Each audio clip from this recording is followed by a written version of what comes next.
Drama serial leader की अगली किस्त में हम देखेंगे कि मंसूर अपनी पार्टी के सरबराह के पास आता है, जिस पर वो उसकी काफ़ी ज़्यादा तारीफ़ करते हुए कहते हैं कि तुम जैसा कहोगे वैसा ही हम करेंगे। मंसूर उससे कहता है कि ये मामला काफ़ी हद तक बिगड़ चुका है और काफ़ी ज़्यादा नाजुक मोड़ पर पहुंच चुका है, जिस पर वो काफ़ी ज़्यादा सख्त लहजे में मंसूर से कहते हैं कि तो इस मामले को उस हद तक पहुंचाओ ना, यानी तुम्हें हर हाल में ये काम करना है जो तुम्हारे सुपुर्द किया है।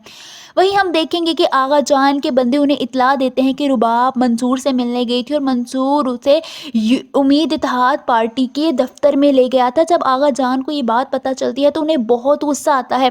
वो कहते हैं कि रुबाब की गर्दन अगर एक दफ़ा हमारे हाथ से निकल गई तो वापस नहीं आएगी। ये सब कुछ कहकर वो बहुत ज़्यादा गुस्से से रुबाब के पास जाते हैं और उसका हाथ पकड़कर उसे झंझोड़ने लगते हैं। वो गुस्से से उसे कहते हैं कि मैंने मना किया था ना कि दूर रहो उस लड़के से, वो सिर्फ़ और सिर्फ तुम्हारा इस्तेमाल कर रहा है। रुबाब की वालिदा उसके वालिद को रोकती हैं और कहती हैं कि ऐसा मत करें, मगर वो बहुत ज़्यादा गुस्से में होते हैं। रुबाब उनका ये रवैया देखकर रोने लग जाती है। उसे कुछ समझ नहीं आ रही होती कि वो क्या करे। एक तरफ मंसूर उससे बदला ले रहा होता है और दूसरी तरफ उसके वालिद उस पर इतना ज़्यादा गुस्सा कर रहे होते हैं, उसे कुछ समझ नहीं आ रहा होता।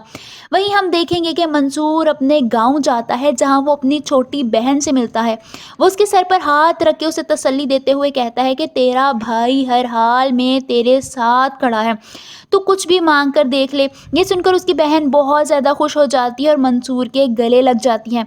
वहीं हम देखेंगे कि आगा जान एक बार फिर मंसूर और उसके दोस्त की गिरफ्तारी का ऑर्डर देने लगते हैं। वो अपने एक आदमी को फ़ोन करके कहते हैं कि ये दोनों आज हर हाल में गिरफ्तार हो जाने चाहिए, क्योंकि रुबाब वाली हरकत के बाद आगा जान को अब मंसूर से मज़ीद डर लगने लगता है कि वो किसी भी हद तक जा सकता है।